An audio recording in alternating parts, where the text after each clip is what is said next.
दोस्तों, भारत के विदेश मंत्रालय के आंकड़ों के हिसाब से आज के समय में 4 करोड़ से भी ज्यादा भारतीय फॉरेन कंट्री में रह रहे हैं, जो कि काम की तलाश में भारत से बाहर जाकर वहीं पर बस गए, जिसके चलते इन लोगों को एक सबसे बड़ी परेशानी का सामना करना पड़ता है और वो है ड्यूअल सिटीजनशिप की। जब भी इन्हें किसी देश का नागरिक बनना होता है तो इन्हें भारत की नागरिकता छोड़नी पड़ती है, क्योंकि भारत ड्यूअल सिटीजनशिप अलाउ नहीं करता। लेकिन क्या ड्यूअल सिटीजनशिप अलाउ ना करके भारत एक बहुत बड़ी इनकम सोर्स को तो नहीं ठुकरा रहा? और क्या भारत को ड्यूअल सिटीजनशिप लागू करनी चाहिए? आज हम आपको इन्हीं सभी सवालों से जुड़े जवाब इस वीडियो में देंगे। पहले बताते हैं कि ड्यूअल सिटीजनशिप के फायदे आखिर क्या क्या हैं।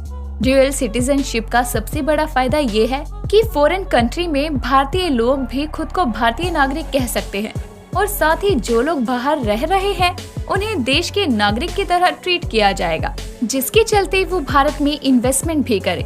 फॉरेन कंट्री में रह रहे भारतीय लोग कई ज्यादा इंटेलिजेंट, ज्यादा पढ़े लिखे और अच्छी पदों पर भी हैं। और जब ये लोग भारत में सिटीजनशिप की वजह से रहेंगे तो अपने बिजनेस आइडियाज को भारत में लेकर आएंगे, जिससे देश का ही फायदा होगा। अगर भारत ड्यूअल सिटीजनशिप को लागू करता है तो जिन लोगों के काम दुनिया भर में फैले हुए हैं वो भी भारत के नागरिक होकर अपना काम आसानी से कर पाएंगे।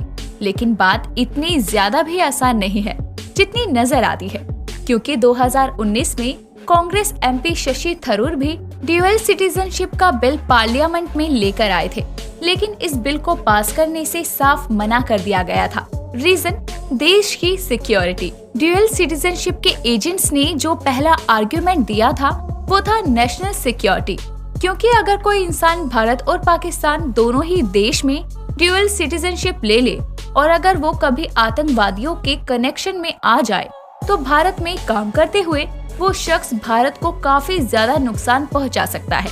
एग्जाम्पल के तौर पर आप कश्मीर को ही ले सकते हैं।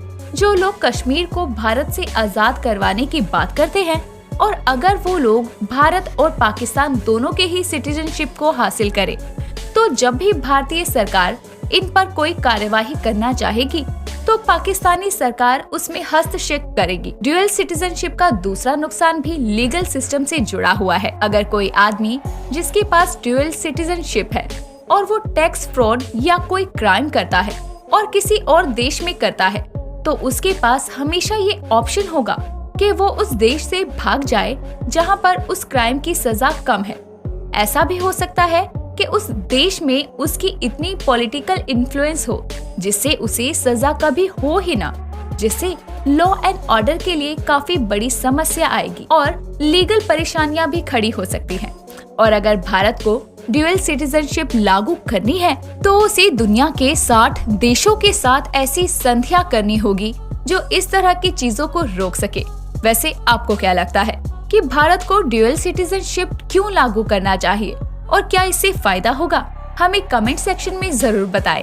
वीडियो पसंद आई हो तो वीडियो को लाइक और शेयर करें और चैनल को सब्सक्राइब करना ना भूलें।